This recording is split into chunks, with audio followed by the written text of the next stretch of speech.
If you have your Bible, will you hold it in your hand and say after me, this is God's word. God is going to speak to me. God's word is going to bless me. God's word is going to transform me. And I will never be the same. Amen.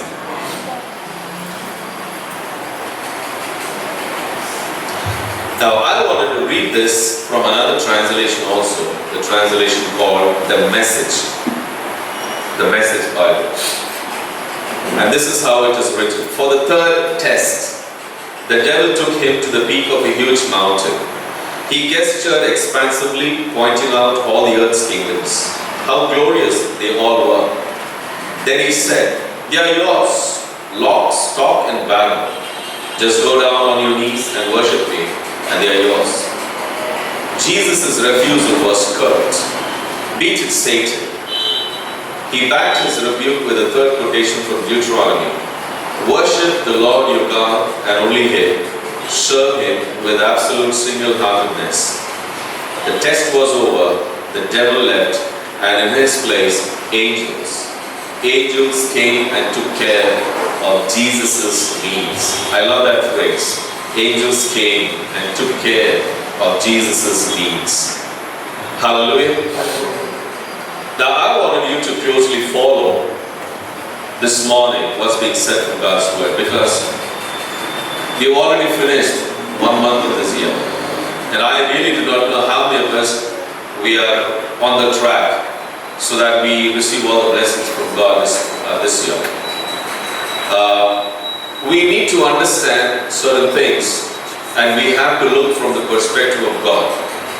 So I believe and I hope this morning God will enable you to look at things from His perspective. God will give you the anointing and the ability and the grace to understand and put them into practice, because it's very important. And many of us, especially the believers, we are all blinded, and we are not able to see. There's a blindfold. The devil has blindfolded all of us in not seeing what God is asking us to do or expecting. So kindly follow closely to what I'm saying, and if you want to take notes, you can. The outline is also coming on the screen, so you can work on it. Now, let me begin by saying, life has become so busy. It has become so mechanical that we have lost control over it. Today, people are caught in the web of time management. People are losing control over their priorities. Or rather, you can say people are not knowing how to list their priorities, their tasks, their time and their tasks. Dear friends in Jesus Christ, as Christians, God is expecting us to handle life with care. God wants us to know our priorities. God wants us to list our priorities rightly and accomplish the tasks every day, so that all may go well with us. God does not want us to rush into our daily chores and tasks. God does not want us to be at the mercy of the daily pressures of life. Today if you look at yourself and your family, we are actually in a push into the daily pressures of life. You're unable to handle them. And you know what God's word says? The Bible tells us through Paul in Romans chapter 12 verses 1 and 2. Therefore, Paul is requesting, therefore I urge you, brothers, in view of God's mercy, to offer your bodies as living sacrifices, holy and pleasing to God. And this is the spiritual act of worship. He also goes on to say in verse 2, do not conform any longer to the pattern of the world, but be transformed by the renewing of your mind. Why? Because you will be able to test and approve of God's will, His good, pleasing, and perfect will. Now many of us, we really do not act on this scripture. But today, as children of God and as born again Christians, God wanted us to understand that though we live in this world, we are not part of this world. Hallelujah. We need to understand that like others around us who rush through life at the mercy of daily pressures, we cannot do the same. You cannot live like others. Jesus died for you. He saved you. He has given you another life, a life of the kingdom of God. He has changed everything in your life. Now, when that has happened, God is expecting us to live life according to His standards. So though we live in this world, we cannot be part of this world. We have to be people who are different. We have to be people who live a different life. We are called to live life not according to the world's pleasures or pressures and patterns. We cannot rush through life at the daily pressures that are there in our life. Now, how many of us agree on this? Now, dear friends, we need to take time off from our busy mechanical life and do something which others do not do. Which is why we need today to take intentional time, please underline this, intentional time to focus on God's presence and purpose in our lives. We need to take intentional time to focus what God's priorities and plans for the day for your life is. And there is a need for an intentional focus on God and God's plan and purposes, which will give us God's eternal perspective to us. Hallelujah. Now when we do that, we can move into the day led by the Holy Spirit, rather than being pushed and pulled by the circumstances around us. Now if I ask you a question, how many of us on a daily basis are being led by the power of the Holy Spirit or by the Holy Spirit Himself? Now, you see that? Why? Because we are, throwing ourselves, intentionally or unintentionally, at the mercy of the circumstances that are around us. You are at the mercy of the things around you. You are at the mercy of the people around you. You are at the mercy of the system of the world of darkness around you. And that is why, Jesus, before He went to die and thereafter going to God the Father, He said, I'm going to give you a friend. I'm going to give you the Holy Spirit. He's your counselor. He's your advocate. And He will lead you into all truth. Now, how many of us allow the Holy Spirit to lead us into that truth? We don't. And year after year, we miss many things in life. And at the end of the day, when December 31st comes, when you look back, what happened in the year, there is nothing that you have achieved. In fact, you have said, I wasted so much of time. Dear friends, time can never wait for us. Once it is spent, it is spent. Once the day is over, it is over. You cannot get it back. How many of us, when we go to bed, ask ourselves a question: did I really live according to what God wanted me to? How many of us are really, praying and saying, thank you, Lord, that you led me this day, but I'm sorry for the mistakes that I made. I'm going to bed. I want to be clean. And if you read Psalm 19, the psalmist, he prays this prayer: Lord, search my heart and find if there are any hidden faults. Now, how many of us pray this prayer every day? How many of us, check our life every day? It's not when we come to the church. It is not when we attend a prayer meeting, or it is not when we listen to a message on a television or in a meeting elsewhere that you check your life. But it is to be a practice that we need to apply this in our life every day. Every day we need to practice and ask God, God, am I walking in the direction that you have shown me? We need to check, because we need to get into the perspective of God. We need to understand what God's will is for our lives. Now, God wants us and He wants to tell us and direct us about how to control our time, our resources and priorities. How to prioritize our tasks. Now, even as we are focusing on our spiritual life, I said I'm going to focus every quarter on one particular thing. If you have noticed, if you have received a commitment poster, what do you have to achieve 2014? I have divided each one's life into 4 parts: spiritual life, personal life, family life, and finances. Why did I do that?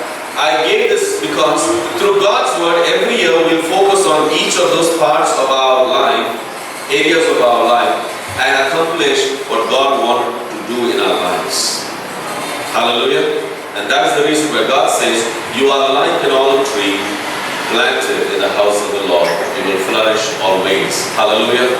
That's the promise that God has given us. But how is that we are going to be an olive tree?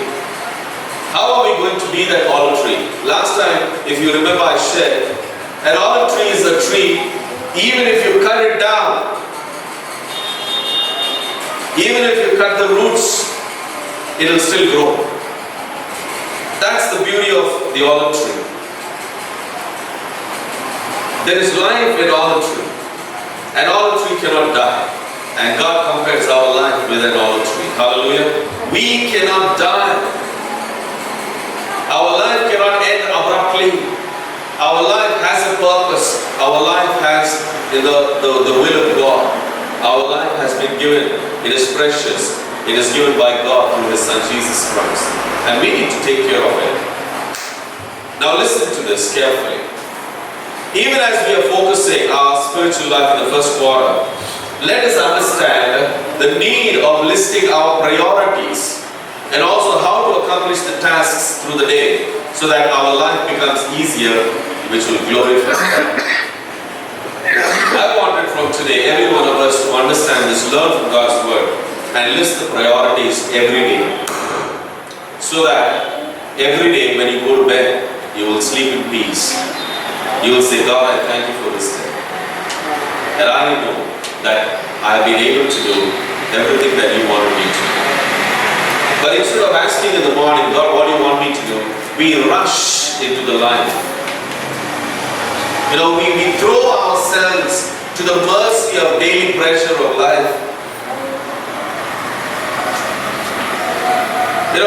As Christians, we are not supposed to live a life like that. God did not send His Son to die for all of us to live a life like that. We haven't changed. We need to list our priorities and also know how to accomplish the tasks through the day so that our life becomes easy. Hallelujah. In fact, Jesus gave us the Holy Spirit, and the Bible calls Him as an advocate and a counselor. Advocate is He will stand for you before the Father. A counselor, He will tell you what is right, what is wrong. He will lead you into the truth. The Holy Spirit is the one who will lead us into all truth.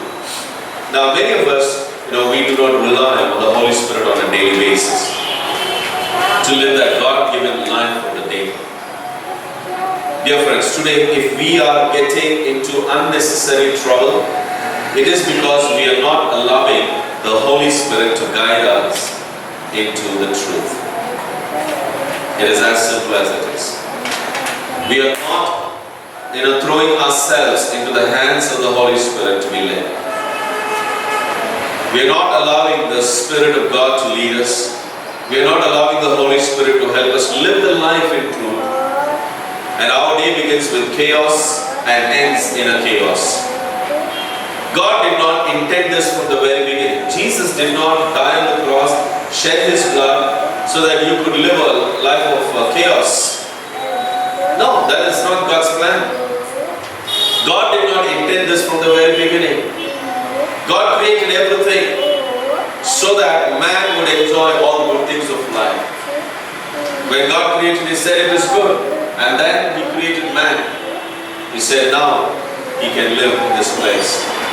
Dear friend, today I want to show you from God's word how important it is to know and list your priorities for the day-to-day life. How to achieve those priorities on the day-to-day life? And the question is, are you willing to respond to God's will? Hallelujah. Now, if you look at this chapter, you may be wondering, what has the temptation of Jesus to do with our daily priorities? Now, I'll explain. I have taken in particular the last temptation because I wanted to show from that how Jesus, set his priority. How Jesus knew how to tackle the pressure which was there around him. He did not throw himself at the mercy of the pressure that was around him. Now here is an incident which happened in the life of Jesus during his life and ministry on earth. Now I'm not focusing on all the temptations, but only on the third one in order to understand how important it is to know our priorities and list our priorities and list God's will and plan for our lives. Now, when Jesus was confronted by the devil for the third time, Satan wanted Jesus to worship him. If Jesus would worship Satan, then Satan in return would give him all the kingdoms and the pleasures of the world. Now listen carefully. Are you there? Yes. Hallelujah. Jesus overcame the temptation of Satan as a human being. He did not overcome this temptation as the Son of God. If you notice at the end, angels came and attended. The verse 11 says, it ends there. Why? Because when Jesus was in the midst of temptation, the angels stood around him, but they did not do anything. They did not come to his rescue. They wanted to see what Jesus would do as a human being when he was under pressure, when he was being tempted, when he could see there are many other things in this world that he could achieve. God wanted to see what Jesus would do as a human being, whether he will stand for God, be led by the Holy Spirit, and walk in the path that God shows. Now many of us, we also are caught in such a situation many a times. But what are the decisions that we make? What choices do we make? Now I wanted to focus on what Jesus did. Jesus, through this, he shows that temptation can be overcome by any man. Any human being can overcome the pressures of life that is around him or her. He did not overcome the temptation as the Son of God, but he overcame the temptation as a normal human being.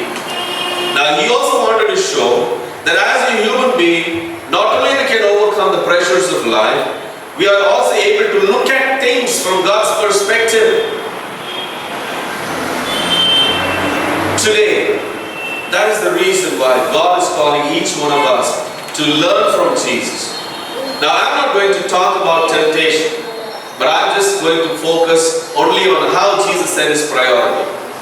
Now, in all of the temptations, if you look at all the three temptations of Jesus, Jesus set his priorities right. Hallelujah. Now listen very carefully. One by one I'm going to give you this. Now listen to this. In the case of hunger, Jesus was hungry. He was fasting 40 days. He was so hungry. When he was tempted, he says, my priority towards hunger is not according to the pattern of the world, but according to the pattern of God's kingdom. Now physical hunger, Jesus says, is not my priority, but spiritual hunger is my priority. Hallelujah. Jesus says, my food is every word that comes from the mouth of God. That's the priority. He did not say, oh no, I have to run around for the food that me and my family has to eat. And for that food, we do so many things to satisfy our hunger. Not only hunger, now you can look at from a different perspective also. Your lusting for certain things in life. You wanted this, you wanted that in your life. And to achieve those things, you are so hungry, you go, and throw yourself at the mercy or the pressure around you. Now Jesus says, no, that's not my priority. My priority is not according to the pattern of this world. My priority is according to the pattern of the kingdom of God, and the hunger will be satisfied only from God's mouth. That word which will come from Him, which will satisfy my hunger. Hallelujah. That's a priority. Now look at the second one. Now when Jesus was put to test, Jesus says, my priority is not to test God. Many a times, what we do is, okay, I believe God wanted me to do this. We go and take that to a very extreme. We stretch it. And you say, I know God is going to do this. Yeah, God will do it, but if it is in God's way. So we set our priorities in a very, very wrong way and say, no, God, I think, you're not sure. You only say, I think God wanted me to do this. So you set that priority and you test God and you bend His arm to do the things that you want in your life. But look at what Jesus says. Jesus says, my priority is not to test God and put myself in an extreme position, but just to trust in God and allow Him to lead me. That's the second temptation. Hallelujah. Now here is the classic one for setting priorities. The third one. The devil showed Jesus the kingdoms of the world and its pleasures. Jesus in a second, he was able to see everything that was around him.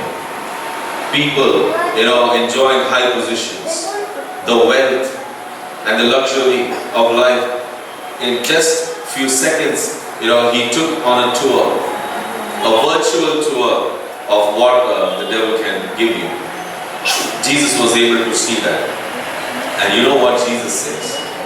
When Satan showed everything in the world, Jesus replies in this way. He says, my priority is not the things of the world and its pleasures, but my priority is that of the things of the kingdom of God and the pleasures of the kingdom of God. Hallelujah. I will not find, this is what Jesus is saying, I will not find my success in the world, but my success is to worship the Almighty God, who has given all authority both in heaven and on earth. Hallelujah. Hallelujah. Are you able to understand what I'm saying? To all of us, just like Jesus, God has given us the authority both in heaven and on earth. But we make a wrong choice and set our priorities to limit only to this world. You see that? And when we limit ourselves only to the world, the things of the world, the pleasures of the world, then we fall under the pressures of the world. But when we focus on God and say, no, my priority is not of this world. It is also not the ruler of this world that I will worship, or whatever He gives me, I'm not going to worship that, but I'm going to worship God, who is the maker of heaven and earth, and He's the ruler of both heaven and earth, and He's the one who has given me the authority over heaven and on earth. And that's why Jesus very beautifully says in Matthew's Gospel 18, He says, whatever you bind on earth is bound in heaven. Whatever you loosen on earth, it is loosened in heaven. Hallelujah. The authority is in your hands. Your names have been written in the book of life in heaven. Luke chapter 10 verse 18. We have to focus on those things. Now just like Jesus, we have to say, I will not find my success in the world, but my success is to worship the Lord Almighty, who has given me the authority over heaven and earth. My worship is not to the things of the world and the ruler of the world, but my worship is to God the Almighty, the maker and the ruler of the world, heaven and earth. Hallelujah. Now dear friends, in Jesus Christ, you have to set your priorities. Now the question is, have you set? Have you listed your priorities for 2014? What are you going to do on a daily basis? 365 days. This year, 2014, 1 month is already gone. Today is the second day of the second month. Soon all the 12 months will pass away. And this year will be fruitful only for those who set their priorities right. You have to set your priority according to the pattern of God's kingdom. Dear friend in Jesus Christ, in setting your priorities, you need to allow the Holy Spirit to lead you through the day in all matters. You cannot be pushed and pulled by the circumstances around you. If you have to be led by the Holy Spirit, then you have to start your day in the presence of God. Today, that has become the most difficult thing. It has become the difficult thing because many of us, we are doing night shifts. We are night shifters. What's happening? We just can't be, hit the sack. And you don't know. 10 minutes before the cab would arrive, you will get it. And it goes on and on. And what's happening? You don't set the priorities. You lose control over your own life. You really do not know what you're going to do. You really do not know what you're supposed to do. Listen, God says you cannot be pushed and pulled by the circumstances or the pressures around you. If you have to be led by the Holy Spirit, then you have to start your day in the presence of God. You have to read the Bible and know what God is saying for this day, so that you know what God wants you to do. How many of us really meditate? We take a scripture, we read, and meditate through the day. Today God said this. What does it mean? Holy Spirit, please give me understanding. Help me to walk in that direction. How many of us we really do? Listen to me. You have to take intentionally a time to be in God's presence. You have to take intentionally a time to focus on God's presence and His purposes. You have to take time intentionally to focus on God's plans and priorities for the day. Hallelujah. Unless you do this every day, you are not going to see your life being fruitful as a Christian. You will never find success. Even if you find some success, that's going to be temporary. You will never be happy with that success. If you are not doing this, then you are intentionally allowing yourself to be pushed and pulled by the circumstances around you. Today, many of the Christians are working, as I said in the night shifts, which puts them into compulsion to give priority only to sleep. However, dear friends, please realize that whatever is your circumstance, unless you intentionally set your priorities from the perspective of God, you cannot live a good Christian life. Look at what Jesus said in the third temptation. Now here, the devil was trying to list the priorities for Jesus. He says, now you become a king, you become famous, you can enjoy the pleasures, you can find success. It was giving the priorities. But you know what Jesus said? Away from me, Satan. He said, go away. I will worship the Lord my God and serve Him only. You see that? That's the priority. You and I have to say to the things and circumstances around us, away from me. My priority is God. I will worship Him alone and serve Him alone. Now God has given us the Holy Spirit so that He can lead all of us in all matters of life. He wanted to help us in our circumstances. He wanted to help us in the time of need. He wants to help us understand that God is expecting us to do certain things so that you and I may live a good life, that all may go well with us in 2014 and the days ahead and the years ahead. Now the question is, we need to understand that it is God's desire that we need to set our priorities right. But why do we have to set our priorities? There are three reasons. Quickly I'll show you. There are three reasons. The first one is, we find that in Deuteronomy chapter 32 verse 17. If you read the scripture, you will see that our fathers and forefathers did the wrong things. They worshipped things that was not God. They did not fear God. And the same we follow as a tradition and custom in the family. We follow those, systems in the family. So what has happened? We are going away and away from God. But we have come to know God. We have to, come closer to God. Whatever our forefathers have done, if they have done finished, we are not worried about that, because Jesus, through His finished work, He has redeemed us, He has saved us. Now our life begins from there. It starts from there. We have to live that life. So setting our priorities is because what our forefathers did, and it is still continuing in our life, we need to break that system. Come out of it.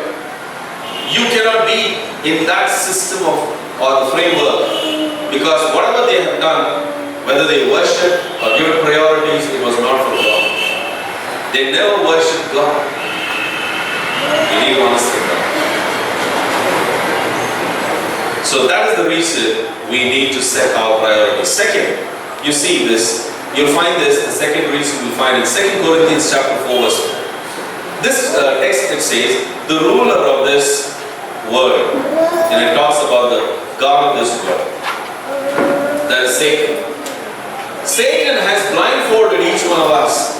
Even as believers, we are unable to see clearly what God wanted us to do. We are not able to see through the eyes of the Holy Spirit to live our life.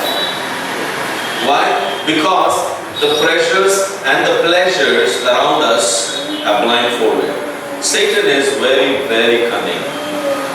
He knows how to take your attention and focus off from your main priority. So he has blindfolded. That's what God's word says. God of this world has blindfolded many of us. Because of this blindfold, many of us are not able to see the light of the gospel. What is the gospel? Gospel is that we have to live the life of Jesus Christ. That's it. We are saved. We are the people who are called the redeemed ones.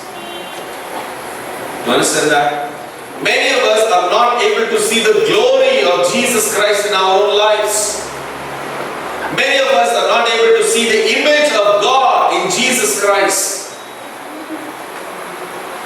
Today, even being a Christian has become mechanical. Oh, I have to go to the church, I have to do this, I have to do that. It's become mechanical. No, that's not the way we live.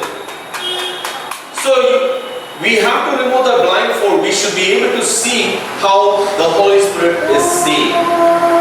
We have to have the eyes of the Holy Spirit to see the light of God in Jesus Christ, so that His glory may be seen in us.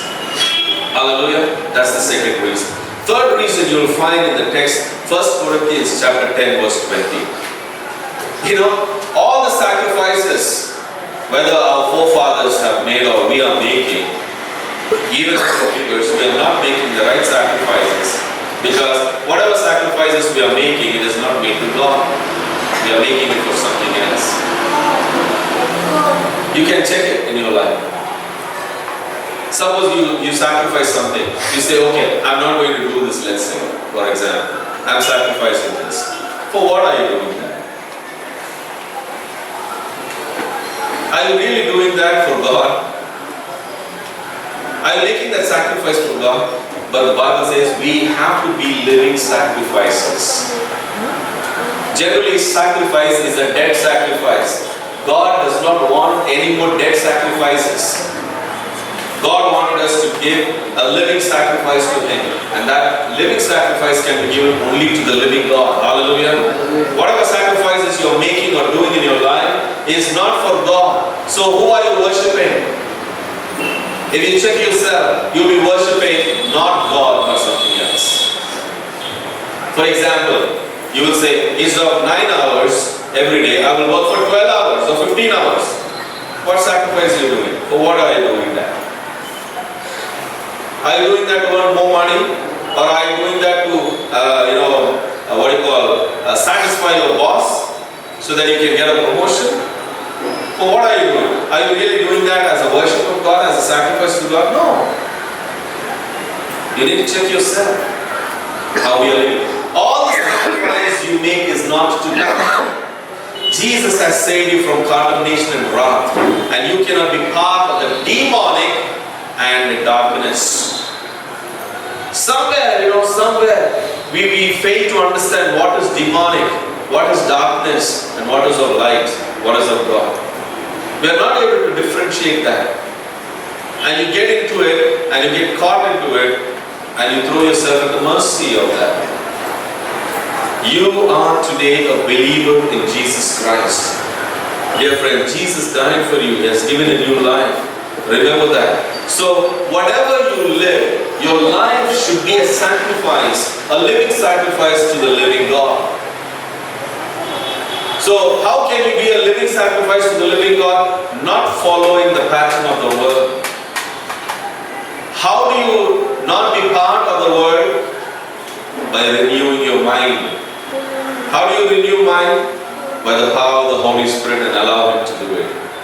He will tell you, no, this is right, this is wrong, don't do this. Even if you're walking parallel to the path of God, the Holy Spirit can help you just take a step into the path of God. If only we can pay attention and be sensitive to what the Holy Spirit is saying and leading us. Dear friends, listen to me carefully.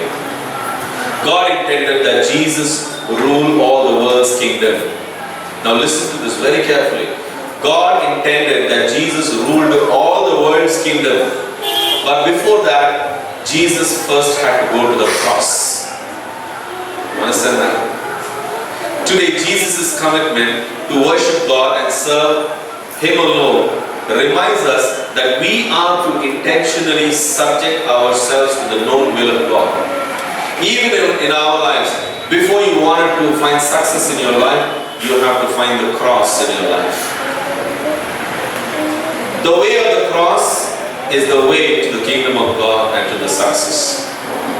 You remove the cross, you're done. Just like Jesus, before Jesus could rule the world, He had to take the cross. How can we intentionally subject ourselves not to be under the known will of God? We cannot ignore this. How we are not under the known will of God? Because we do not read the Bible, which is written will of God. You do not know what God intends to tell you. You do not know what God wants you to do. Unless and until you read your Bible, make that as a priority. To be in God's presence is a priority. Begin the day like that. Begin the day like that. And you will see life change. Hallelujah. Jesus always, you look at the temptations. Every time He encountered a situation in His ministry, in His life, Jesus always recalled a principle from the Bible or God's Word, and He acted upon it. Whether it was the Pharisees, whether it was the devil, or the rulers, or the synagogue, or whoever it was, including Pilate, He always acted on the principle of the Bible, or the Scriptures. You and I need to study and know the Scriptures of the Bible. The Bible. Most important of all is to act on the principles. That's more important. Not just reading.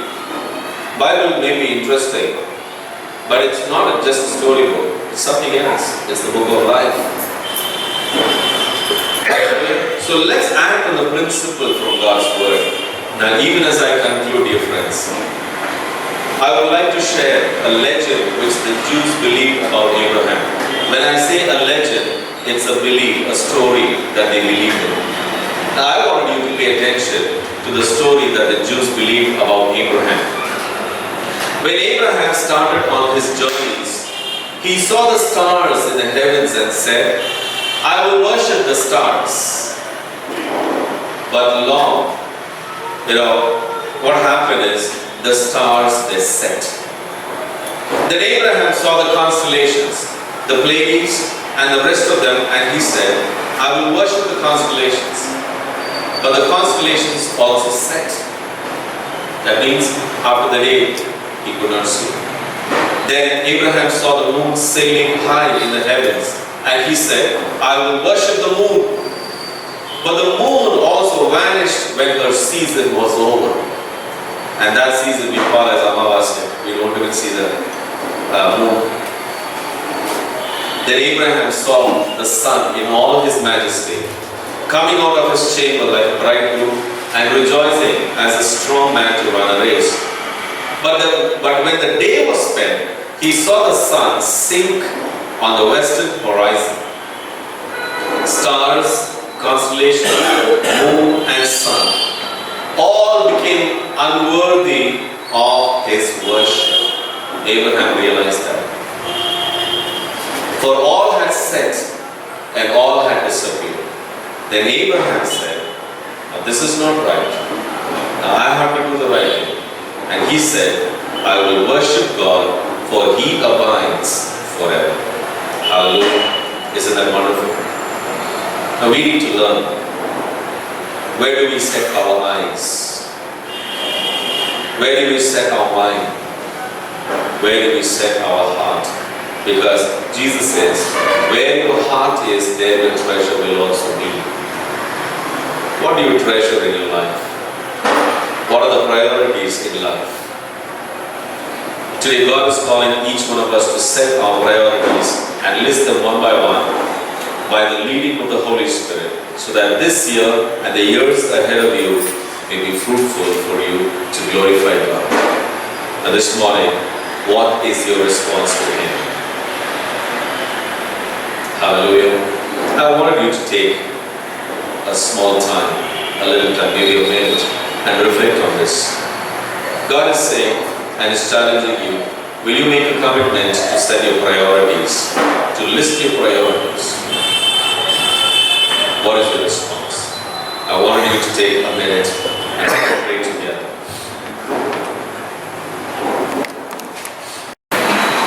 ఎందుకు మన జీవితాలు అలా ఉన్నాయి? పరిశుద్ధాత్మ దేవుని నడిపింపు ఎందుకు మన జీవితాల్లో లేదు? చాలా కారణాలు ఉన్నాయి. Why is the Holy Spirit not leading us? Or let me put it this way.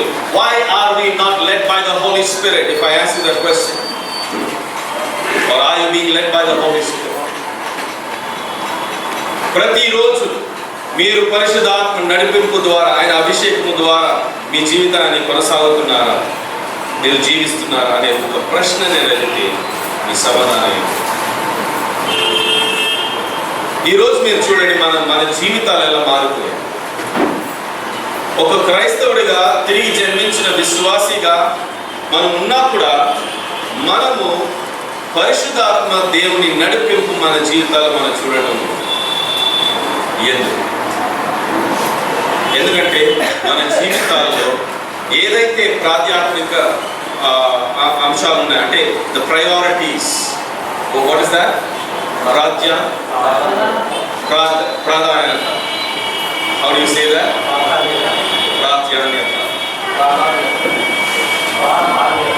ప్రాధాన్యత. ఓకే, ప్రాధాన్యత. My tongue is twisting. Hallelujah. ప్రాధాన్యత, ప్రయారిటీ. మనం దేనికి ప్రాధాన్యత మనం ఇస్తున్నాం మన జీవితంలో?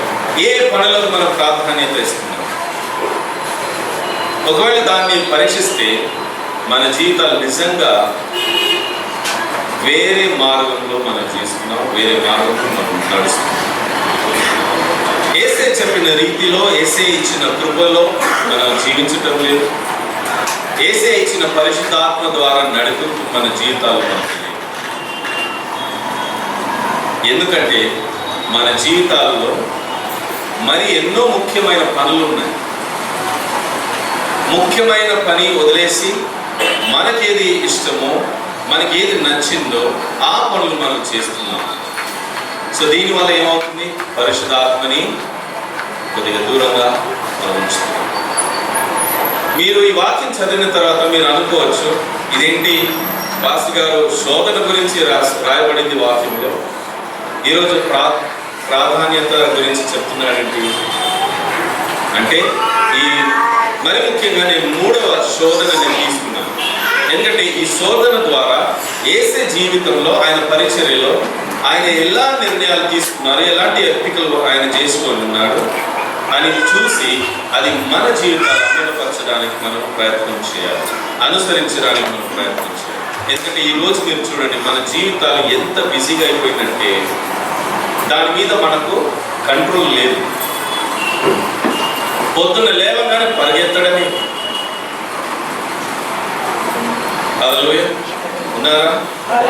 మన జీవితాలు చాలా మారిపోయింది. ఏ విషయం కూడా మన ఆధీనతలో లేదు, కంట్రోల్లో లేదు. వీఆర్ స్ట్రగ్లింగ్, మనం కష్టపడుతున్నాం, శ్రమ పడుతున్నాం. ఏంటి నా చేతుల్లో ఏమి కూడా దీని మీద నాకు అధికారం లేదు కదా, ఎందుకు ఇలా అయిపోతుంది, నేను కంట్రోల్ చేసుకోలేకపోతున్నాను ఎందుకు అనేది ఒక ఆలోచన మన జీవితాలు. ఈరోజు చూడండి, మనము పూర్తిగా మన జీవితాల్లో మనం ఎలా జీవిస్తున్నామంటే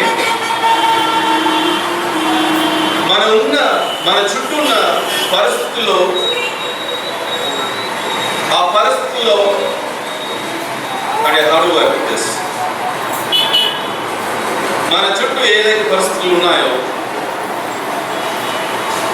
దాని మీద ఆధారపడి ఉంది మన జీవితం.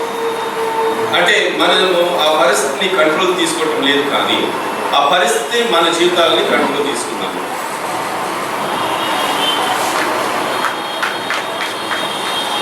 ఆ పరిస్థితి కలిగిన ఆ దయ అనే దానిలో మనం పడిపోయి మన పూర్తిగా కంట్రోల్ పోగొట్టు. ఇప్పుడు ఎలా జీవిస్తున్నాం అంటే ఈ పరిస్థితి ఇలాగే జీవించాలి, అదేదో దయ. Okay, it's like you are at the mercy of the circumstances around you. మీ చుట్టూ ఉన్న పరిస్థితికి మీరు బాధ్యులు ఉన్నారు.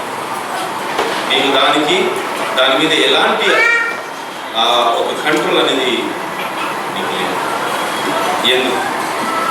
ఎందుకంటే మన జీవితాలు ఎలా జీవిస్తున్నామంటే పరిశుద్ధ ఆత్మకి లోబడి ఆయన చెప్పిన విధానం, ఆయన చేసే నడిపింపు, దానికి లోబడి మనం నడవడం. మన ఆశయాలు ఉన్నాయి, మనం ఏదో సాధించాలనే ఆ ఒక ప్రయత్నం మన జీవితంలో ఉంది. ఇవన్నీ చూడగా ఏదైతే మరి ముఖ్యమో, ప్రాధాన్యత మనం ఇవ్వాలో దానికి ఇవ్వటం.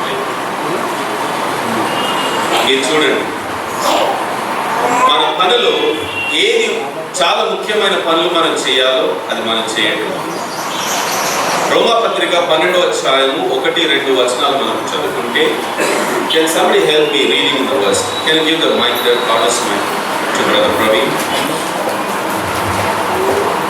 ఇక్కడ పౌల్ గారు, దేవుడు పౌల్ ద్వారా ఏమంటున్నాడంటే, మనము ఈ లోకంలో జీవిస్తున్నాము, కానీ మనము ఒక వ్యత్యాసమైన జీవితం జీవించాలి. లోకాన్ని అనుసరించక మనము దేవుని రాజ్యంలో ఎలాంటి స్టాండర్డ్స్ ఉన్నాయో వాటిని మనం అనుసరించడానికి మనము ప్రయత్నం చేయాలి. దాని గురించి ప్లీజ్ రీడ్. కాబట్టి సహోదరులారా, పరిశుద్ధాత్మను దేవునికి అనుకూలమైన సజీవ యాగముగా మీ శరీరములను ఆయనకు సమర్పించుకున్నట్లు దేవుని వాత్సల్యమును బట్టి మిమ్మల్ని ప్రతిమలాడుకుంటున్నాను. ఇటు సేవ మీకు యుక్తమైనది. మీరు ఈ లోక మర్యాదను అనుసరింపక ఉత్తమమును, అనుకూలమును, సంపూర్ణమునైన ఉన్న దేవుని చింతమేదో పరీక్షించి తెలుసుకున్నట్లు మీ మనస్సును మరి నూతన మగుట వలన రూపాంతరము పొందండి.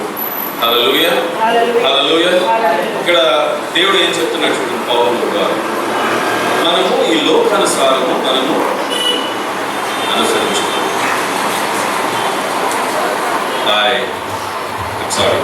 I'm so glad that brother Noel is here. Will you please stand? Hallelujah. Shall we give the Lord a mighty hand of praise? చాలా రోజుల తర్వాత అప్పుడు ఇంటున్నాడు పెద్దగా. Hallelujah.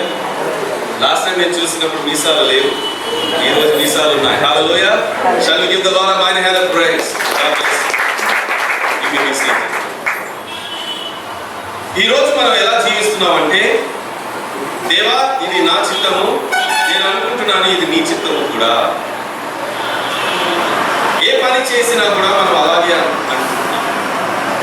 కానీ ఇప్పుడు కూడా మనం ఆగి దేవా ఇది నీ చిత్తానుసారం నేను చేస్తున్నానా అనేది ఒక పరీక్ష మనం చేయడం లేదు.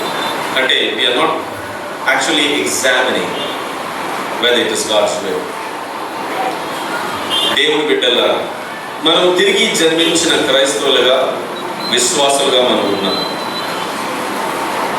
ఈ లోకంలో మనం జీవిస్తున్నాము, కానీ ఈ లోకంలో మనము లోకంలో ఒక భాగం అనేది మనం కాదు.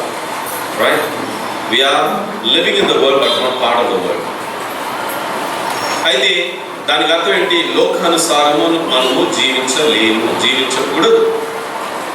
ఇప్పుడు ఏమైపోయిందంటే మన తాతలు ముత్తాతలు ఎలా ఆ సాంప్రదాయాన్ని తీసుకొచ్చారో మనం అదే పాటిస్తాం. దేవుని సాంప్రదాయము, దేవుని విషయాలు పక్కన పెట్టాలి. అమ్మ నాన్న చెప్పారు, మన పితృలు చెప్పారు, ఇదే మన సాంప్రదాయం, మనం ఇదే అనుసరించాలి. కానీ దేవుడు దానికి వ్యతిరేకం. హల్లెలూయా. అయితే ఈరోజు మన ఈ బిజీ లైఫ్లో ఈ జీవితం ఇలా జీవించకుండా దేనికి ప్రాధాన్యత మనం ఇవ్వాలి, దేనికి ఇవ్వకూడదు అనే విషయాలు మనం దేవుని వాక్యం ద్వారా మనము ఈరోజు తెలుసుకున్నాం. హల్లెలూయా. ఎందుకంటే దేవుడు ఈ సంవత్సరం మనందరికీ ఒక వాగ్దానం ఇచ్చాడు. ఏమని? నీవు ఒక ఒలివ చెట్టు వలె దేవుని ఆలయంలో నాటబడి ఉన్నామనేది దేవుని వాగ్దానం. హల్లెలూయా. ఆ ఒలివ చెట్టుకు ప్రత్యేకత ఏమిటి? దాన్ని కొట్టివేసినా కూడా అది తిరిగి ఫలిస్తుంది. హల్లెలూయా. దానికి మరణం అనేది ఆ చెట్టుకి ఎప్పుడు కూడా లేదు. మీరు వేర్లు కూడా కోసేయండి, తీసేసేయండి, అది తిరిగి పెరుగుతుంది, అభివృద్ధి చెందుతుంది, ఫలించుతుంది. హల్లెలూయా. దానికి ప్రత్యేకత. అందుకే దేవుడు మిమ్మల్ని కూడా ఒక ఒలివ చెట్టుతో పోల్చాడు. హల్లెలూయా. మీలో కూడా ఎలాంటి ఆ మృత్యు అనేది మీ జీవితాల్లో లేదు. ఎప్పుడు జీవము కలిగిన జీవితము మనం జీవించాలి. హల్లెలూయా. ఆ జీవితాన్ని మనము జీవించడానికి మనము శ్రమపడాలి. అయితే ఈరోజు మనం దేనికి మనం ప్రాధాన్యత మనం ఇవ్వాలి, ఏ పనులు మనం దానికి ముఖ్య పనులు ఏదైతే చేయాలి, ఏది చేయకూడదు అనేది మనం నేర్చుకోవాలి.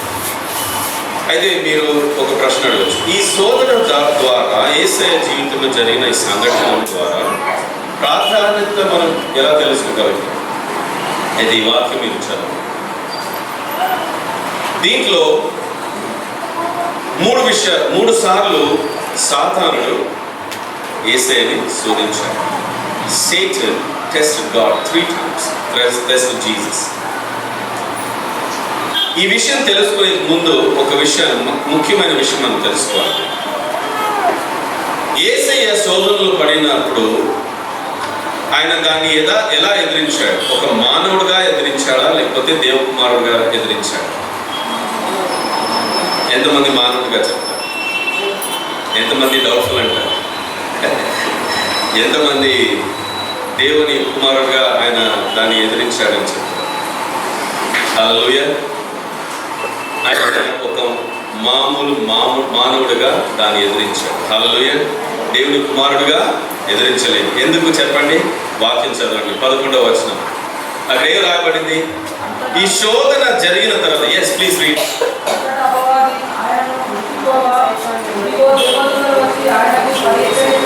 హల్లెలూయా. ఏమైంది? సాతానుడు వెళ్ళిపోయిన వెంటనే దేవుని దూతలు వచ్చి ఆయనను సేవించారు. హల్లెలూయా. అంటే దానికి అర్థం చూడండి, యేసయ్య ఇక్కడ శోధనలో ఉన్నాడు, ఒక పరిస్థితిలో పట్టబడ్డాడు. ఆయన చుట్టూ దేవదూతలు ఉన్నారు, సాతానుడు ఉన్నాడు. కానీ ఆ శోధనలో దేవుని దూతలు వచ్చి సహాయము చేయలేదు. హల్లెలూయా. అయితే దేవుడు ఏం చూస్తున్నాడంటే, మానవుడుగా నా కుమారుడు ఏం చేస్తాడు? ఈ సోదరులో ఏమంటుంది సాతాను? ఈ రాజ్యాలన్నిటిని కూడా నీకు ఇస్తాడు. అంటే ఈ రాజ్యం దాంట్లో ఎన్నో సదుపాయాలు ఉన్నాయి. Pleasures. What you say for pleasures?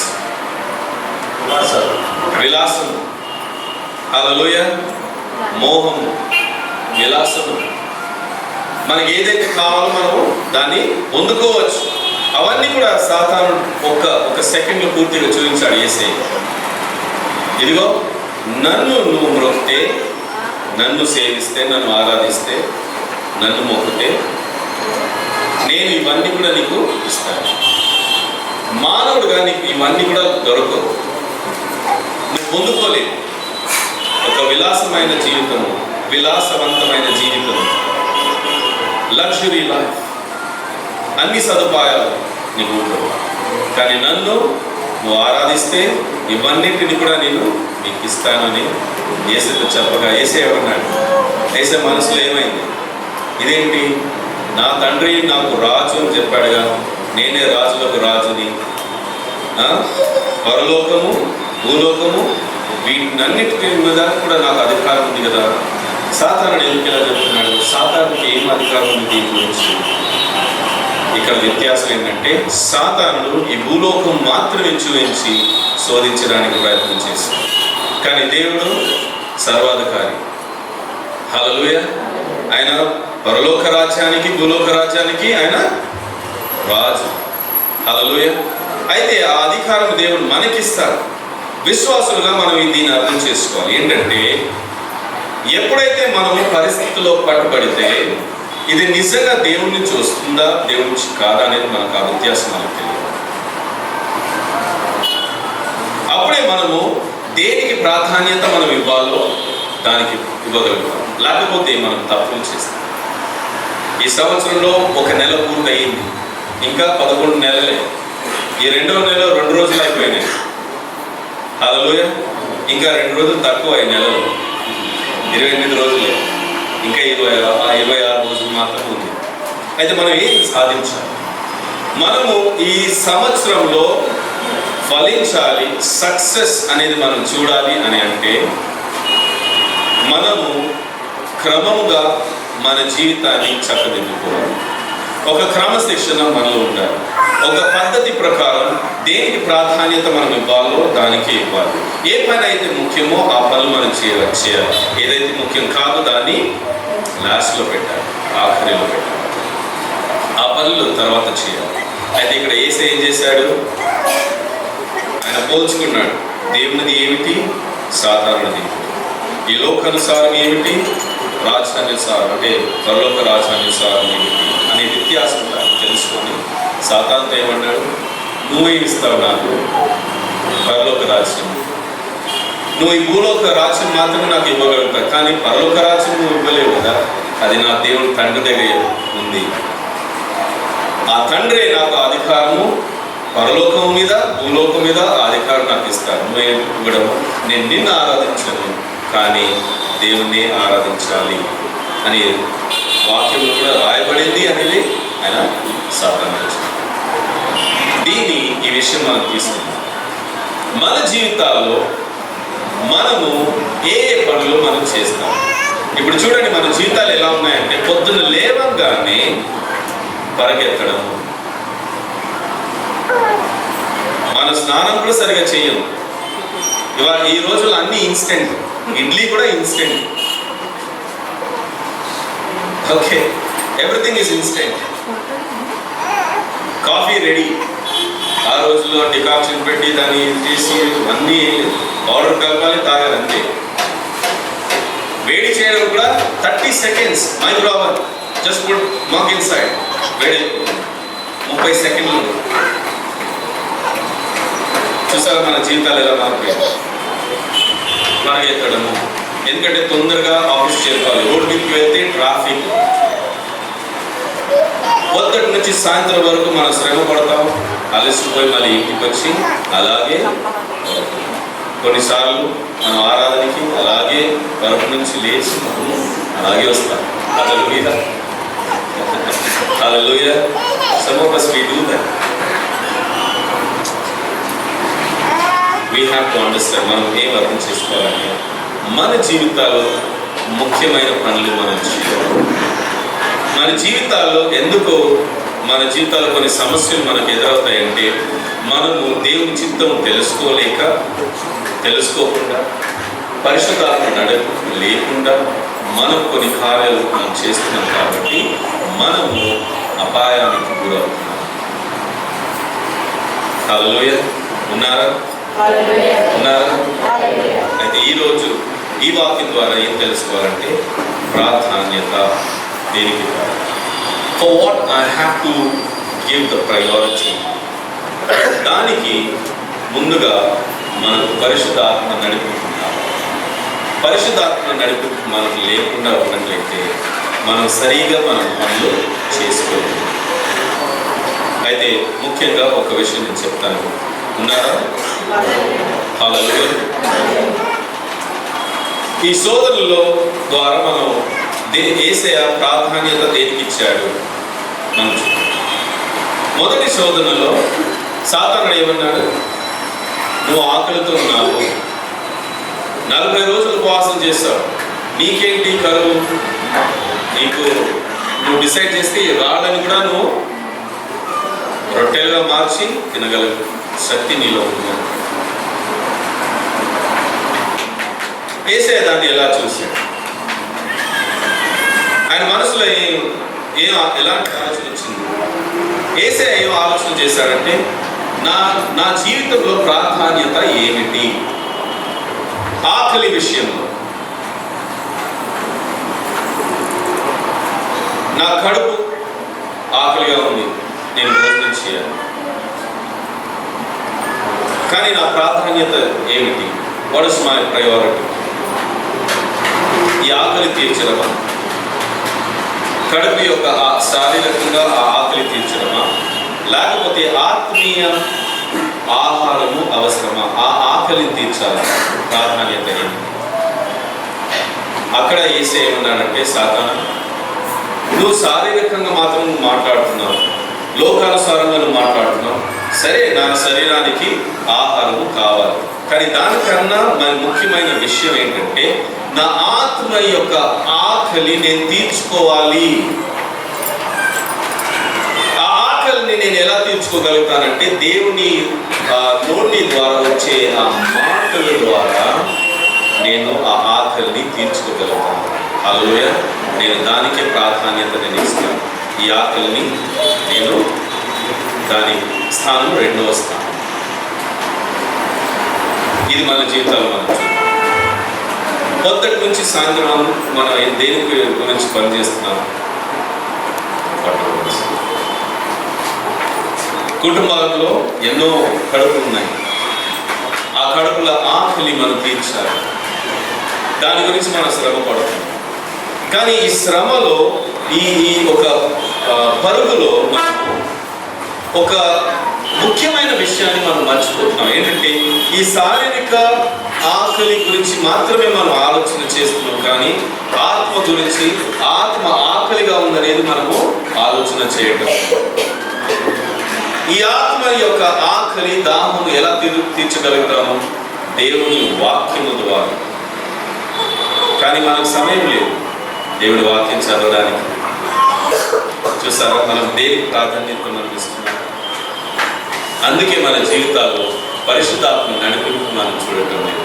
పరిశుద్ధాత్మ నడిపింపు మనలో ఉంటుంటే ప్రతి విషయాన్ని దేవా ఇది నీ చిత్తానుసారం ఉందా లేదా అని కనుక్కొని మన పనులు మనం చేస్తాం. కానీ ఈ రోజుల్లో ఎలా ఉంది? అన్ని ఇన్స్టెంట్. ఇంటి దగ్గర క్యాబ్ వస్తుంది, లేకపోతే వెహికల్ ఉంటుంది, ఏదో మనం వెళ్ళిపోతాం, చేస్తూ ఉంటాం. అన్నీ ఈజీగా, చాలా ఈజీగా. ప్రాధాన్యత మనం దేనికి ఇవ్వాలి? హల్లెలూయా. దేవుని మాట, వాక్యం గురించి మనం ఇవ్వాలి. ఎందుకంటే ఈ ఆత్మీయ యొక్క ఆకలిని తీర్చాలి. హల్లెలూయా. ఉన్నారా? అది మొదటి శోధన. 2వ శోధనలో సాధారణ ఏం చేశాడు? ఆలయానికి పైన తీసుకెళ్ళాడు. ఎత్తైన ఆలయం, దాని మీద నిల్చోబెట్టి ఇక్కడ నుంచి దూకు, వాక్యం చెప్తుంది కదా, దేవదూతలు వచ్చి నేను కాపాడుతుంది, నీకు గాయాలు తగలు, ఏ అపాయానికి గురవు, దూకు. అయితే మనం ఏం చేస్తామంటే మన పరీక్షిస్తే మన విశ్వాసాన్ని కొద్దిగా చాలా చాలా చాలా పెద్దగా దాన్ని ఒక రబ్బర్ బ్యాండ్గా మనం దాన్ని టు ది ఎక్స్ట్రీమ్. మనం అనుకుంటాం ప్రతి పని మనం చేస్తే దేవుడు మనతో ఉంటాడు, నాకు విశ్వాసం ఉంది, ఇది అయిపోతుంది. కానీ ఆ పనులు ఎప్పుడు అవుతాయంటే ఎప్పుడైతే దేవుని చిత్తానుసారం ఉందో అప్పుడే అవన్నీ జరుగుతాయి. మన విశ్వాసం ఎలా ఉండాలంటే దేవుని చిత్తానుసారం మన విశ్వాసం, మన నమ్మకం కాదు, మన వ్యక్తిగత నమ్మకం కాదు. ఎస్, మీకు అర్హత ఉండొచ్చు, మీకు అలాంటి ఒక నైపుణ్యత ఉండొచ్చు పని చేయడానికి, కానీ దాన్ని పొడిగించి ఇది దేవుడు కార్యం చేస్తాడు అని దాన్ని మనం చేయలేము. ఎప్పుడు కూడా దేవుడు ఆయన చిత్తానుసారం మనం చేసినట్లయితే అప్పుడు విశ్వసిస్తే ఆ కార్యంలో మనం దేవుని హస్తము అనేది మనం చూస్తాము. ఆ శ్రమ గురవము, ఆ పని సక్రమంగా జరుగుతుంది. అయితే ఇక్కడ సాధారణ ఏం చేశాడు, దేవుడిని టెస్ట్ చేస్తాడు. కొంతమంది మనం అలాగే దూకుతాం పరిస్థితులు, దూకే అంటే దూకేస్తాం. దేవదూతలు వచ్చి నేను కాపాడతాయిగా పరిస్థితుల్లో దూకేస్తాను. ఆలోచన చేయాలి. ప్రాధాన్యత మనం దేనికి ఇస్తాం? మనం కనుక్కొని దేవుని చిత్తం ఉందా లేదా అని కనుక్కొని పనులు చేస్తున్నాము. ఎందుకంటే ఎప్పుడు కూడా మనం దేవుని శోధించలేము, దేవుడు మనల్ని కూడా శోధించడు. హల్లెలూయా. కానీ ఒక్క స్థలంలో మాత్రము దేవుడు శోధించు అంటాడు. దేని విషయంలో? దశమ భాగం విషయంలో నన్ను శోధించు అంటాడు. హల్లెలూయా. నువ్వు ఇచ్చి చూడు అంటాడు. హల్లెలూయా. దేవుడు మనం శోధించాలి. మన విశ్వాసం ఎలా ఉండాలి? చిత్తానుసారం. హల్లెలూయా. మూడవ శోధన మనం చూద్దాం. ఇక్కడ సాధారణ ఈ లోక రాజ్యం అన్నిటిని కూడా ఆయన చూపించి ఇవన్నీ నీకు ఇస్తాను. ఈ రోజులు మనం ఏం చేస్తున్నాం? పొద్దుటి నుంచి సాయంత్రం వరకు డబ్బు డబ్బు డబ్బు గురించి. డబ్బు ఉంటే నేను టీవీ కొనవచ్చు, డబ్బు ఉంటే వాహనం కొనవచ్చు, డబ్బు ఉంటే ఇల్లు కొనవచ్చు, డబ్బు ఉంటే అప్పుడప్పుడు క్లబ్కు వెళ్ళవచ్చు, డబ్బు ఉంటే సినిమాలకు వెళ్ళవచ్చు, డబ్బు ఉంటే త్రాగవచ్చు, తినవచ్చు, ఏసీలో పడుకోవచ్చు. హల్లెలూయా. మన గురి డబ్బు. డబ్బు ఉంటే అన్నీ ఉంటుంది అనేసి మనం అనుకుంటాం. కానీ మీరు పరుపు కొంటే నిద్ర రాదు. డబ్బు. హల్లెలూయా. డబ్బుతో ఆహారం కొని తింటారు, రోగాలు వస్తాయి. హల్లెలూయా.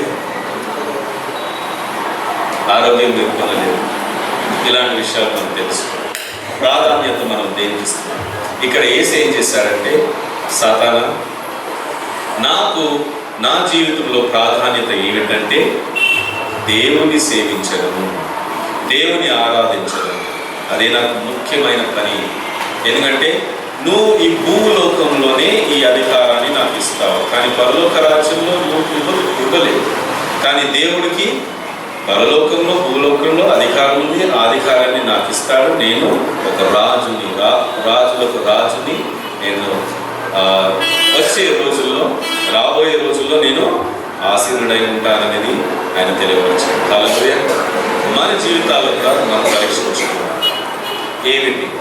ప్రతి విషయంలో ఇది దేవుణ్ణి మహిమపరుస్తుందా? మనం చేసే పనులు దేవుని మహిమపరుస్తుందా? ఒకసారి ఆలోచించండి. దేవుడు ఎప్పుడు కూడా మీరు డబ్బు సంపాదించడం కానీ గొప్పవాళ్ళు కావడం దానికి వ్యతిరేకంగా ఎప్పుడు దేవుడు లేదు. మీరు అభివృద్ధి చెందాలి, దేవుడు ఆశీర్వదిస్తాడు. అందరూ కూడా మంచి మంచి పొజిషన్స్లో ఉండాలి, మంచి ఉద్యోగాలు ఉండాలి, మంచి వ్యాపారం చేసుకోవాలి, మంచి జీవితాన్ని జీవించాలి. ఆయన ఉద్దేశం అదే. కానీ ఈ ఉద్దేశం మనం ఎలా తెలుసుకోవాలంటే ఏ పని చేసినా కూడా ఇది దేవుని చిత్తానుసారం ఉందా లేదా అని మనం తెలుసుకోవాలి. మనం కొన్నిసార్లు ఎలా జీవిస్తామంటే అప్పులు చేసి పప్పు కుడతాం. హల్లెలూయా. ఈ రోజుల్లో వద్దండి, ఆ రోజుల్లో ఎలాగో అయిపోయింది, మేనేజ్ అయ్యింది. ఈ రోజుల్లో కాదు.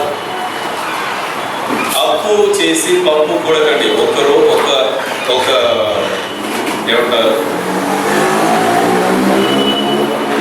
3 సార్లు మనం భోజనం చేయకపోతే, మనం 3 సార్లు మనం భోజనం చేస్తాం, ఒక్కసారి చేయకపోతే ఏం కాదు, మనం చనిపోం, పర్వాలేదు. ఏదో చేయాలనేసి మనం అప్పు చేసి కానీ ఆ పనులు మనం చేయాలి, ఎందుకంటే ఇది దేవునికి వ్యతిరేకం. అప్పుడు ఏమవుతుంది, మనం ఆ పరిస్థితికి లోబడిపోతున్నాము. ఇక్కడే మనం తెలుసుకోవాలి. ఇప్పుడు యేసయ్య ఒకవేళ యేసే ఆలోచన చేస్తుంటే, అవును ఎందుకు నేను శ్రమపడాలి, ఎందుకు నేను సెలవులో చనిపోవాలి, సాతాను ఇచ్చే రాజ్యం నేను తీసుకోవచ్చు కదా అనేసి ఒక మాట, ఒక ఆలోచన ఆయన మనసులో వచ్చి ఆయన ఆ నిర్ణయాన్ని తీసుకొని ఉంటే ఏమవుతుంది? హల్లెలూయా, ఏమయ్యేది? దేవుని చిత్తం ఏంటంటే యేసయ్య నువ్వు నా కుమారుడు, నీకు అన్ని సర్వాధికారం నేను ఇస్తాను, పరలోకంలో భూలోకంలో, కానీ దానికి ముందు నువ్వు సిలువ అనేది స్వీకరించాలి. హల్లెలూయా. ఆ విషయాన్ని గుర్తుపెట్టుకోనేది దేవుడు చెప్పారు. ఆ విషయం గుర్తుకొచ్చి ఆయన సాతాను బొమ్మన్నాడు. మనం కూడా మన జీవితాల సక్సెస్ అనేది మనం చూడాలి అంటే, ఒక మంచి జీవితం మనం జీవించాలి అంటే, ఆ సక్సెస్ మన జీవితాలు చూడాలంటే ముందుగా సిలువని మనం స్వీకరించాలి. హల్లెలూయా. సిలువ అంటే శ్రమ కాదు. హల్లెలూయా. సిలువ అనగానే మనం భయపడిపోతాం. కొంతమంది అయితే అయ్యో ఇంట్లో ఆ సిలువ పెట్టనే కూడదు అంటారు. అది తప్పు. సిలువ దేనికి సాదృశ్యం అంటే విజయానికి సాదృశ్యం. హల్లెలూయా. ఆ విషయాన్ని మనం గ్రహించాలి. సో మన జీవితాల్లో సక్సెస్, ఉద్యోగంలో కానివ్వండి, చదువు విషయంలో కానివ్వండి, పెళ్లి విషయంలో కానివ్వండి, వ్యాపార విషయంలో కానివ్వండి, ఏ విషయమైనా కూడా మన జీవితంలో ముందుగా మనం సిలువని స్వీకరిస్తే మనం విజయానికి హల్లెలూయా, మన జీవితాల్లో విజయం అనేది మనం చూడగలం, విజయం అనేది మనం సాధించగలం, సక్సెస్ అనేది. అయితే ప్రాధాన్యత ఇవ్వడం మనం నేర్చుకోవాలి. We have to set our priorities. ఏది ముఖ్యము, ఏది ముఖ్యము కాదు అనేది మనం తెలుసుకోవాలి. ఈ సంవత్సరం మీరు అభివృద్ధి చెంది ఒక మంచి జీవితం, మీ కుటుంబం అభివృద్ధి చెందాలి అంటే మీరు క్రమంగా ఏది ముఖ్యమైనది ఆ నంబర్స్ ప్రాధాన్యత మనం ఇవ్వాలి. ఏది ఆఖరిలో చేయాలో అది ఆఖరిలో చేయాలి. ఆఖరిది మొదలు చేయకూడదు, మొదటిది ఆఖరిలో చేయకూడదు. ఇది మనం నేర్చుకోవాలి. అయితే ఇక్కడ యేసే జీవితంలో ఆయన ఈ ప్రాధాన్యత ఎలా ఇవ్వగలిగాడు అని మనం చూస్తే, పొద్దున లేవగానే దేవుని సహవాసం, మధ్యాహ్నం చూస్తే ప్రార్థన చేస్తూనే ఉంటాడు, రాత్రి వేళలో చూస్తే ప్రార్థన చేస్తూనే ఉంటాడు. దేవునితో సహవాసం, దేవుని వాక్యము ఆయన బై హార్ట్, హీ నోస్. మనకి ఎంతమంది ఈ బైబిల్లో ఉన్న వాక్యాలు మనకు తెలుసని చెప్పండి. కొన్నన్నా నేనేమంటానంటే, మనందరూ కూడా మన కుటుంబంలో, సంఘంలో 100 వాక్యములు మనకు తెలియాలి. చూడకుండా మనం చెప్పగలం. Hallelujah. 100 verses we have to learn. You understand? Every day. అది జ్ఞాపకం ఉండాలి. We should by heart 100 verses. The Bible college I remember నేను Brother David, when we struggled for 100 verses because there was an exam, ఒక పరీక్ష ఉండేది మనం. 100 వచనాలు తెలుసుకోవాలి, జ్ఞాపకం ఉండాలి. బైబిల్ చూడకుండా మనం రాయాలి. So we have to remember. దేవుని వాక్యం మనకు తెలియకపోతే దేవుని చిత్తం మనం తెలుసుకోవాలి. ఈ రోజుల్లో ఎలా ఉందంటే, చాలామంది నైట్ షిఫ్ట్స్ చేస్తున్నారు ఈరోజు. ఈ నైట్ షిఫ్ట్ విషయంలో ఏమవుతుందంటే,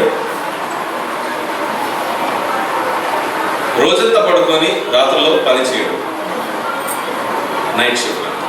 ఇక్కడ ఏం జరుగుతుందంటే, లేవడం కూడా ఎప్పుడు లేస్తారంటే, క్యాబ్ 10 నిమిషాలకు ముందే అప్పుడే లేచి స్నానం చేసి అన్ని రెడీ అయ్యారు, పరిగెత్తారు. మళ్ళీ అక్కడి నుంచి వచ్చారనుకోండి, పని పూర్తి చేసుకొని చాలా శ్రమపడి అలిసిపోయి ఇంటికి రాగానే అలాగే పడిపోవడం, మళ్ళీ తినడం లేదు సరిగా. చూసారా మన ప్రాధాన్యత ఎలా, మన జీవితాలు ఎలా మారుతుంది. సండేస్లో మనం రావాలని కొద్ది కష్టం. ఎందుకంటే మనం మన జీవితాలని సరి చేసుకోలేదు. దేనికి ప్రాధాన్యత మనం ఇవ్వాలో దానికి ఇవ్వలేదు. ఏది ముఖ్యమైన పనులు మనం చేయాలో అవి చేయటం లేదు. ఏదైతే అనవసరమో అదే చేస్తున్నాం. సో దీంట్లో ఏమవుతుందంటే మన జీవితాలు మారిపోయి చాలా చాలా అపాయానికి గురవుతున్నాం. అందుకే ఈ రోజుల్లో శ్రమ రాగానే మనము దాని ఒత్తిడిలో పడిపోయి దానికి లోబడి ఆ ఒత్తిడిలో దాని బాలసులుగా మనం మారిపోతున్నాం. We are succumbing to the pressures of life. We have become slaves to the circumstances around us. And we are living at the mercy of these circumstances. Because we do not prioritize our life. Hallelujah. పొద్దున లేవగానే first of all మీరు మధ్యాహ్నం లేచినా, రాత్రి అంటే పొద్దున లేచినా, night shift చేసిన వాళ్ళు మధ్యాహ్నం లేస్తారు, సాయంత్రం లేస్తారు. మీరు ఎప్పుడు లేచినా నిద్రపోయి ముందుగా మీరు ఏం చేయాలంటే దేవునితో సహవాసం. ఒక్క వాక్యం చదువుకోండి చాలు. ఒక చాప్టర్ చదువుకోండి. నేనేం చేస్తానంటే ప్రతిరోజు సామెతల గ్రంథం నేను చదువుతాను. ఎందుకంటే దానిలో 31 అధ్యాయాలు ఉన్నాయి. 31 రోజులు నేను చదవగలుగుతాను. హల్లెలూయా. నేను తప్పిపోను, నేను మర్చిపోను కూడా. ఈరోజు తేదీ ఎంత, తారీఖు ఏంటి, ఆ తారీఖు నేను గుర్తుపెట్టుకుని చదువుతాను. అంతే, చాలా సింపుల్.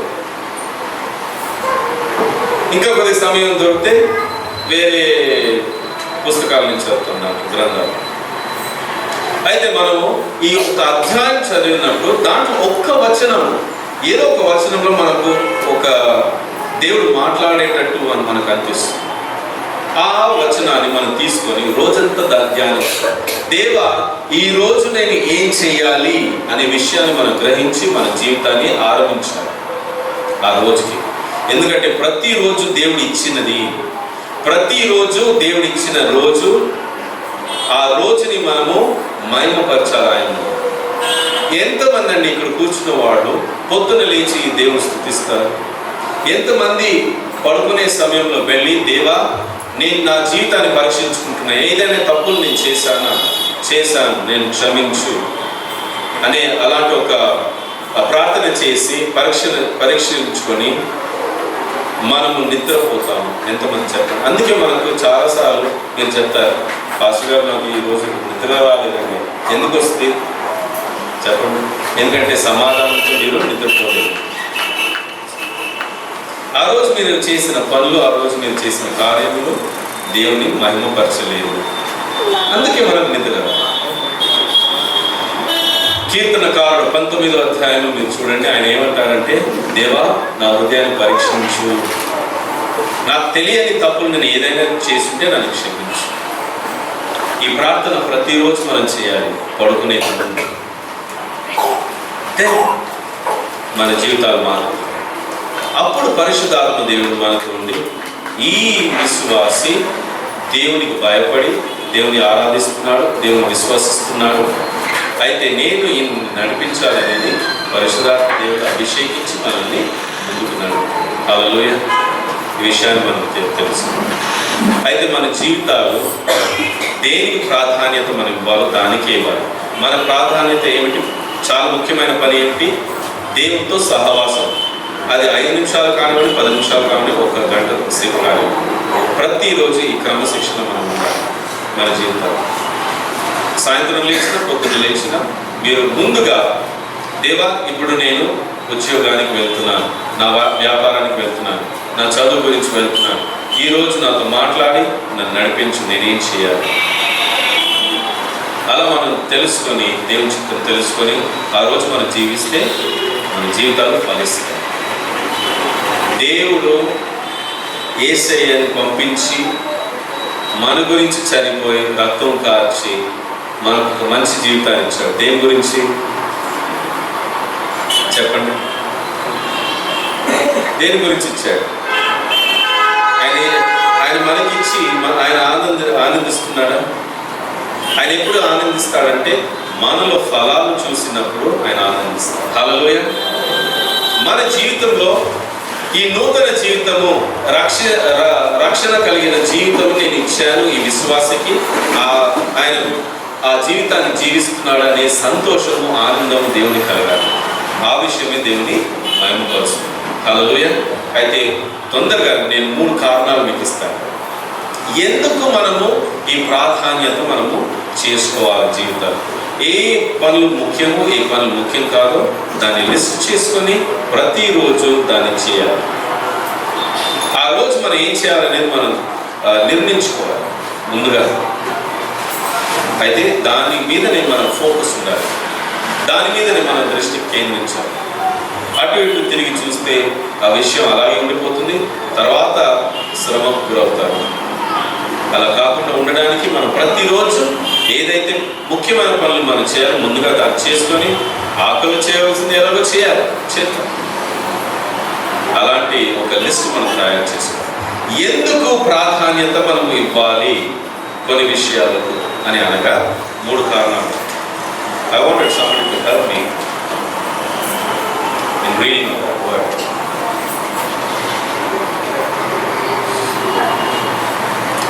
మూడు కారణాలు. ముందుగా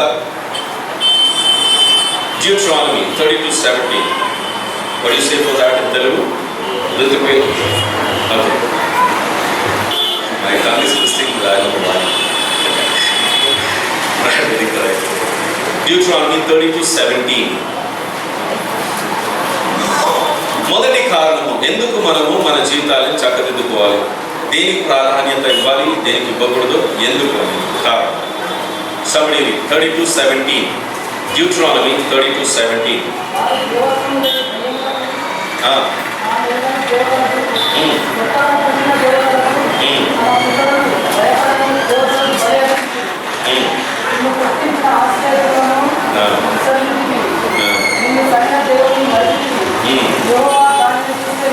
Yes. Hallelujah. Can we read that once again, loud and clear? I couldn't hear. 32:17. Brother Praveen. వారు దేవత్వం లేని దయ్యములకు, తామెరుగని దేవతలకు, క్రొత్తగా పుట్టిన దేవతలకు, తమ పితరులు భయపడని దేవతలకు అని అర్పించి, నిన్ను పుట్టించిన ఆశ్రయదుర్గమును విసర్జించింది, నిన్ను కనిన దేవుని మరచితివి, యెహోవా దానిని సూచెను. హల్లెలూయా. దేవుడు ఏమంటున్నాడు ఇక్కడ? మనం ఎలా జీవిస్తున్నాం అంటే సాంప్రదాయము, కొన్ని విషయాలు, చాలా విషయాలు, కొన్ని విషయాలు, చాలా విషయాలు. నా పితృలు ఇలా చేశారు, వాళ్ళకి తెలియదు దయ్యాల్ని పూజించారా, ఆరాధించారా, లేకపోతే నిజమైన దేవుని ఆరాధించారా, వాళ్ళకి తెలియదు. హల్లెలూయా. కొన్ని విషయాలు వాళ్ళు అనుకున్నారు ఇదే నాకు దేవుడు. మనం కూడా అలాగే, డబ్బు ఒక దేవుడు, విలాసము నాకు దేవుడు. చూసారా? సో మన పితృలు ఎలా ఆచరించారో కొన్ని విషయాల్లో మనం దాన్ని పాటిస్తూనే ఉన్నాం ఈ రోజు. దాని నుంచి బయటికి రమ్మనేది దేవుడు చెప్తున్నారు. ఏమో అని మనము మర్చిపోయాము. మీ జీవితాలు మీరు పరీక్షించుకోండి. మీరు దేనికి ప్రాముఖ్యత మీరు ఇస్తున్నారు, ఏ పనికి మీరు ప్రాముఖ్యత ఇస్తున్నారు, దాంట్లోనే మీరు తెలుసుకోవచ్చు. మీకు మీ వ్యాపారం ముఖ్యమా, మీ ఉద్యోగం ముఖ్యమా, సాంప్రదాయం ముఖ్యమా, లేకపోతే దేవుడు ముఖ్యమా? ఈ రోజులో మనం ఎలా జీవిస్తున్నాము? ఏదైతే ఆరాధించకూడదో దాన్ని ఆరాధిస్తున్నాం. ఈరోజు టీవీ పెద్ద ఆరాధన కార్యక్రమం మన జీవితాలు. పొద్దుటి నుంచి సాయంత్రం వరకు ఆ టీవీ యొక్క సన్నిధానంలో మనం గడుపుతున్నాం. హల్లెలూయా. చూసారా? ఆ రోజు మన సీరియల్ చూడకపోతే నిద్ర రాదండి. ఇంకా మనలో అది ఒక ఇది ఉంటుంది, ఆ తాపత్రయం. అయ్యో ఏమైపోతుందో వాళ్ళు ఏడుస్తున్నారు, సడన్ గా నెక్స్ట్ వీక్ అంటారు. ఇంకా వేచి ఉంటావు రేపటి రోజు ఎప్పుడు చూడాలి. అయ్యో చాలా మంది నవ్వుతున్నారు అంటే మీరు చేస్తున్నారు. హల్లెలూయా. హల్లెలూయా. చూసారా? దేవుడి వాక్యం చెప్తుంది, మీరు కూడా మీ పితరుల్లా ఏది దేవుడు కాదో దాన్ని దేవుడుగా భావించి దయ్యాలకు ఆరాధన మనం జరిపిస్తున్నాము.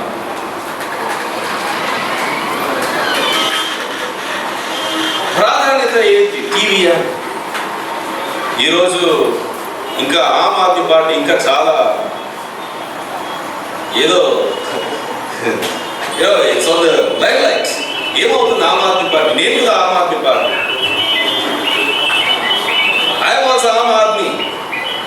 సో ఏమవుతుంది నాకు? టీవీ కూర్చోవడం, సాటర్డే రాగానే సినిమాలకు వెళ్ళాలి, క్లబ్లకు వెళ్ళాలి, ఫ్రెండ్స్ని చూడాలి. ప్రాముఖ్యత దేనికి ఇస్తున్నాము? మనం చూడండి, మన పితృలు ఎలా ఆచరించారో ఆ జీవితం మనం అలాగే జీవిస్తున్నాం. దేవుని మర్చిపోయారు. ఇది మొదటి కారణం. రెండవ కారణం, 2 కొరింథీ 4:4.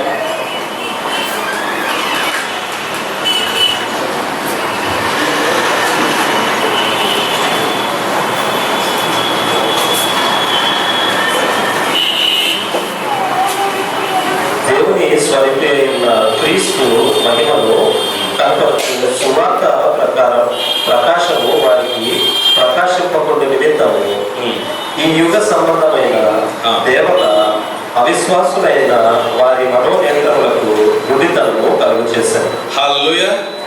ఈ రోజులు మీరు చూడండి, చాలా వరకు వేరే వాళ్ళు వదిలేసాను, క్రైస్తవులు కాని వాళ్ళు వదిలేసాను. క్రైస్తవులుగా ఉన్నవాళ్ళు గుడ్డిగా ఉన్నారు. ఎందుకంటే ఈ లోకం యొక్క రాజు అంటే సాతానుడు మీ కళ్ళను కప్పివేసి దేవుని మహిమ, దేవుని వెలుగుని చూడకుండా ఉంచు.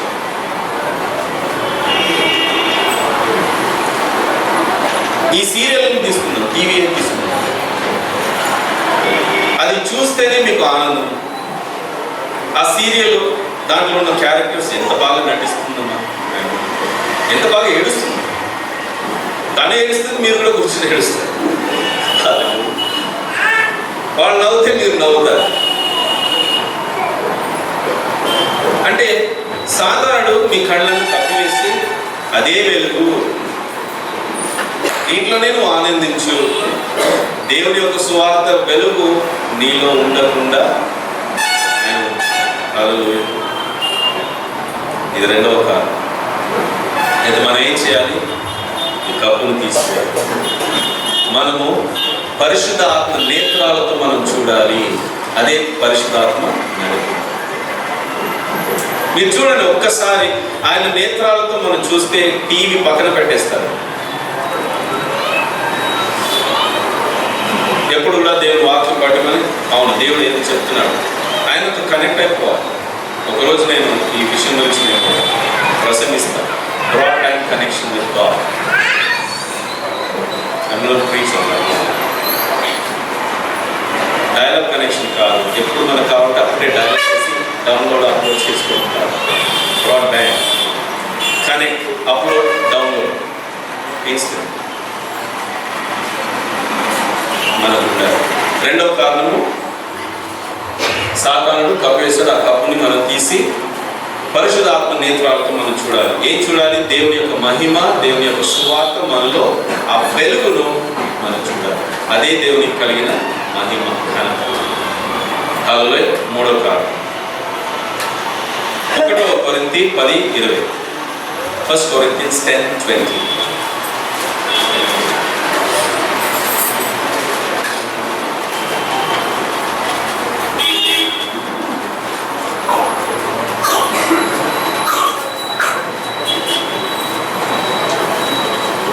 First Corinthians 10:20.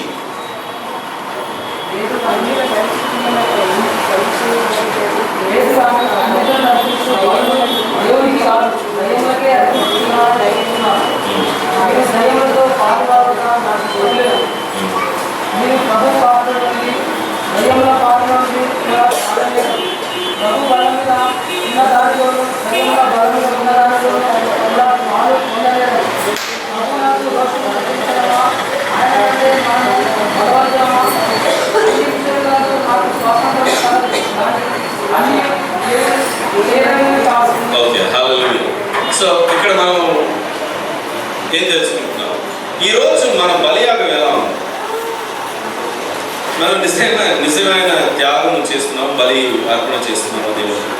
ఎందుకంటే రోమా పత్రికలో 12వ అధ్యాయం 1వ వచనంలో మనము సజీవ యాగంగా ఉండాలి. అంటే ఈ రోజు మనం బలి అర్పణలు ఎలా చేస్తున్నాం? చనిపోయిన మృతులు చెందిన అర్పణలు. చెప్పండి, ఒక ఎగ్జాంపుల్, ఉదాహరణ వేస్తాం. త్యాగం. అబ్బా ఈరోజు నేను 1 గంట సేపు నేను దేవుడు కూర్చున్నాను, పెద్ద త్యాగం. కాదు, నేను 10 గంటలు నేను టీవీ ముందు కూర్చున్నాను. What a sacrifice. మన బలి యాగం ఎలా ఉందంటే, మనం అనుకుంటున్నాం ఇది దేవుడు అనేసి, కానీ అవి దయ్యాలు. అది దేవుడు కాదు.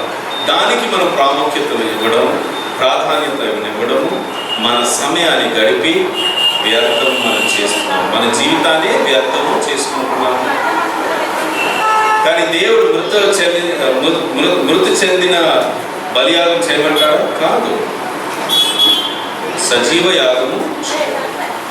God wanted you to be a living sacrifice. He does not want dead sacrifices. But we are giving dead sacrifices to God. How?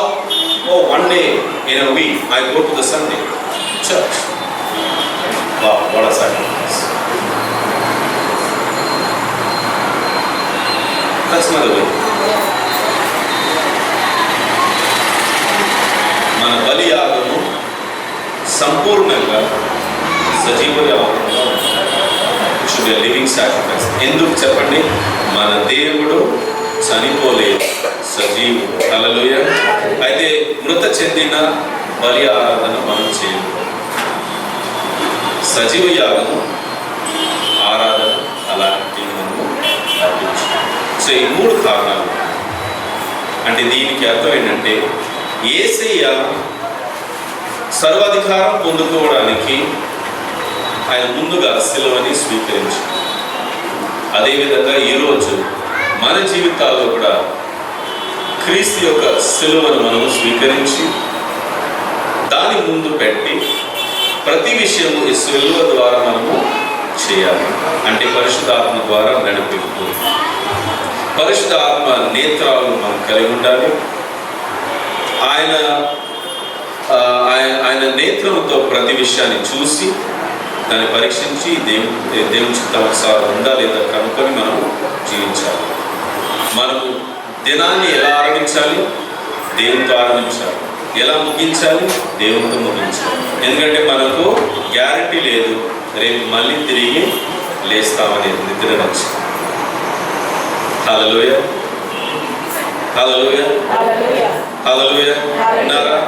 అయితే ఈ రోజు నుంచి మీరు ఒకటి గుర్తుపెట్టుకోవాలి, నిద్రపోతే డేంజర్, తిరిగి లేస్తామనేది గ్యారంటీ లేదు. బయటికి వెళ్తే ఈ రోజుల్లో తిరిగి వస్తామనే గ్యారంటీ లేదు. ఎప్పుడు ఎక్కడ బాంబు వెళ్తుందో తెలియదు, ఎప్పుడు ఎవరిని కొడతారో తెలియదు.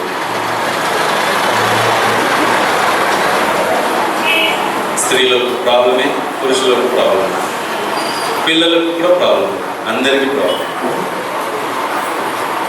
We have to live. Begin your day with God, end your day with God. Begin your day with the Word, end your day with Word. Hallelujah.